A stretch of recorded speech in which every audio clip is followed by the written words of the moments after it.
Hello दोस्तों, स्वागत है आप सभी का हमारे YouTube channel one day exam foundation में। दोस्तों, जैसा कि ग्रुप डी का एग्ज़ाम जो है कि उसका डेट फिक्स हो चुका है 24 फरवरी।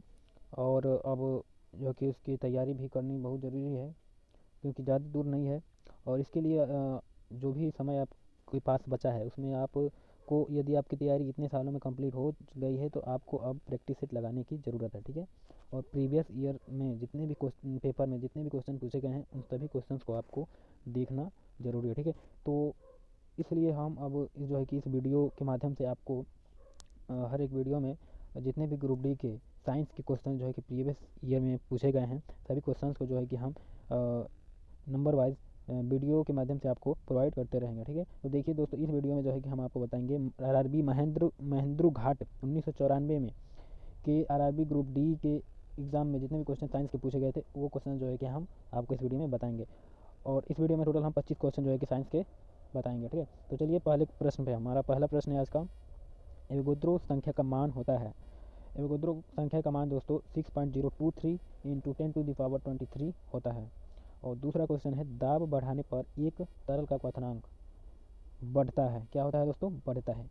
यदि किसी तरल पे यदि आप दाब बढ़ाते हैं तो उसके सापेक्ष जो है कि उसका क्वथनांक भी बढ़ता है। इस प्रकार दोस्तों किसी तरल पर दाब ये डायरेक्टली प्रोपोर्शनल क्वथनांक के बराबर होता है, यानी दाब बढ़ाने पर क्वथनांक क्या होता है? बढ़ता है, ठीक है।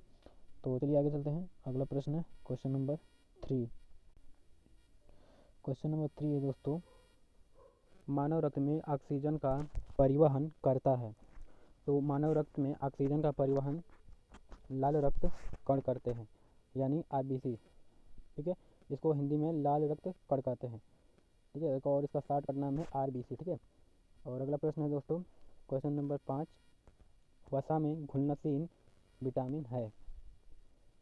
तो वसा में घुलनशील विटामिन दोस्तों vitamin A, vitamin D, vitamin E तथा विटामिन के हैं। इसको आप एक शॉर्ट ट्रिक के माध्यम से आप याद रख सकते हैं, कीड़ा कीड़ा के रूप में दोस्तों आप इसे याद रख सकते हैं।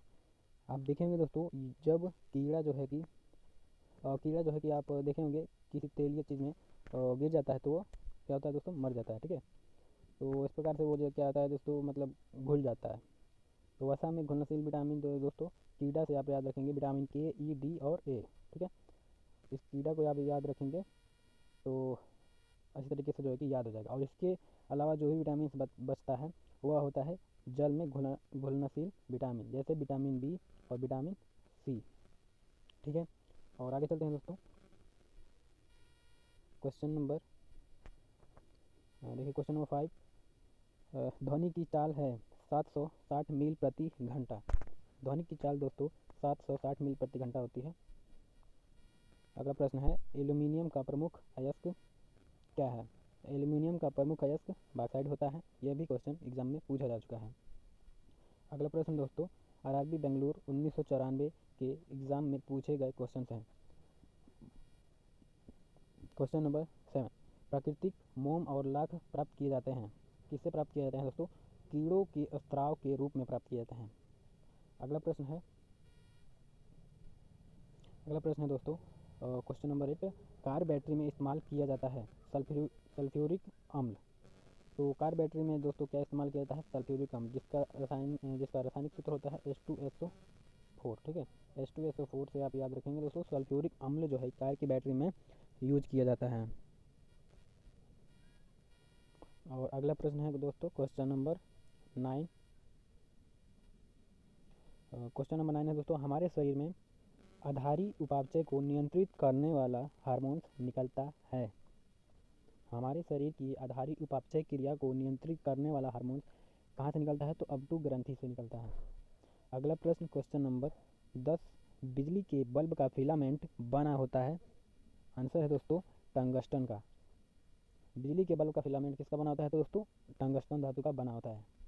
यह भी क्वेश्चन जो है कि एग्जाम में पूछे जा चुके हैं, ठीक है। और इन सभी क्वेश्चन को आप यदि आप कर लेते हैं, पढ़ लेते हैं तो 100% जो है दोस्तों इसमें से क्वेश्चन जो है कि आपके एग्ज़ाम में ज़रूर ही ज़रूर आएंगे, ठीक है। और देखिए दोस्तों, अब अगला जो है जो क्वेश्चन शुरू होने जा रहा है, क्वेश्चन नंबर 11, आरआरबी अजमेर 1994 के आरआरबी ग्रुप डी के एग्ज़ाम में पूछे गए क्वेश्चन हैं।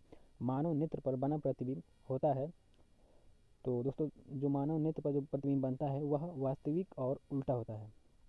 ठीक है, ये भी क्वेश्चन पूछा जा चुका है। अब अगला प्रश्न है क्वेश्चन नंबर 12।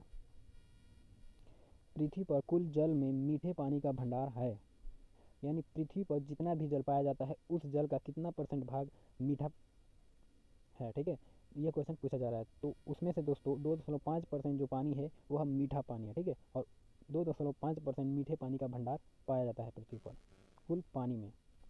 अगला प्रश्न है क्वेश्चन नंबर 13। दूध की शुद्धता मापी जाती है। आंसर है दोस्तों लैक्टोमीटर से। दूध की शुद्धता किससे मापी जाती है? तो लैक्टोमीटर से। और अगला प्रश्न है क्वेश्चन नंबर 14। ध्वनि के शोरगुल का मापन होता है। आंसर होगा डेसीबल में। Question number 15। बायोगैस में मुख्यतः होता है, क्या होता है दोस्तों? मीथेन गैस होता है। बायोगैस में मुख्यतः कौन सा गैस पाया जाता है? तो मीथेन गैस पाया जाता है। ठीक है, या फिर ऐसे क्वेश्चन पूछ देगा बायोगैस का मुख्य घटक कौन सा गैस है। ठीक है, या बायोगैस का मुख्य घटक कौन है? ठीक है, तो मीथेन जो है कि इसका राइट आंसर होगा। और अगला प्रश्न पे चलते हैं दोस्तों, क्वेश्चन नंबर 16 पे। यह है दोस्तों क्वेश्चन नंबर 16।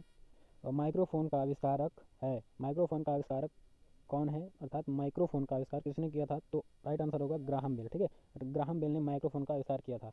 और क्वेश्चन नंबर 17 है दोस्तों, मधुमेह रोग होता है। मधुमेह रोग किससे होता है?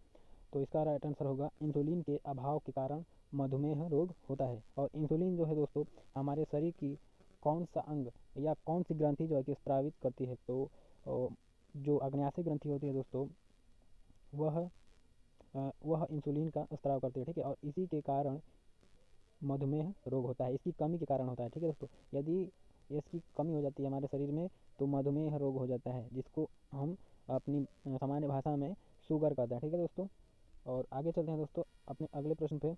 अगला प्रश्न है दोस्तों क्वेश्चन नंबर 18। स्कर्वी रोग होता है। तो स्कर्वी रोग दोस्तों विटामिन सी की कमी के कारण होता है, ये आप सबको पता होगा। और अगला प्रश्न है क्वेश्चन नंबर 19। क्वेश्चन नंबर 19 है सूर्य ग्रहण होता है जब, यानी सूर्य ग्रहण कब लगता है? जब चंद्रमा सूर्य और पृथ्वी के बीच आ जाता है तो सूर्य ग्रहण लगता है। ठीक है, जब सूर्य और पृथ्वी के बीच में चंद्रमा आ जाता है तो कौन सा ग्रह लगता है? तो सूर्य ग्रहण लगता है। ठीक है दोस्तों, कौन सा ग्रहण लगता है? तो सूर्य ग्रहण लगता है।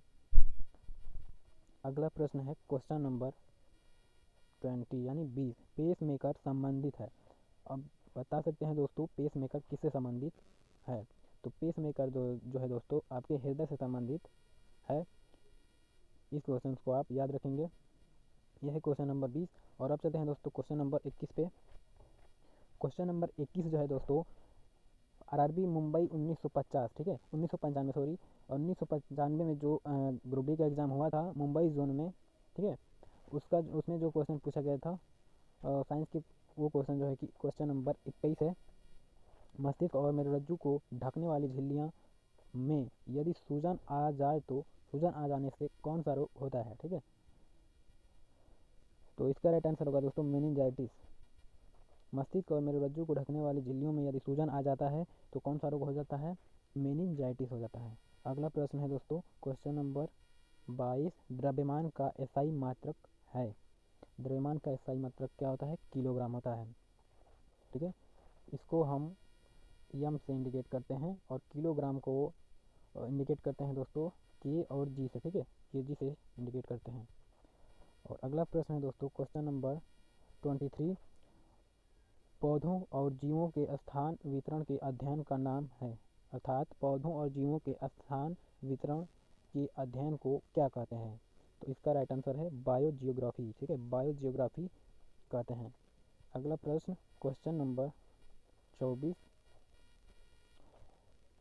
देखिए क्षेत्रफल एक राशि है। क्षेत्रफल एक राशि है, कैसी राशि है? अदिश राशि है। और अगला जो है दोस्तों प्रश्न है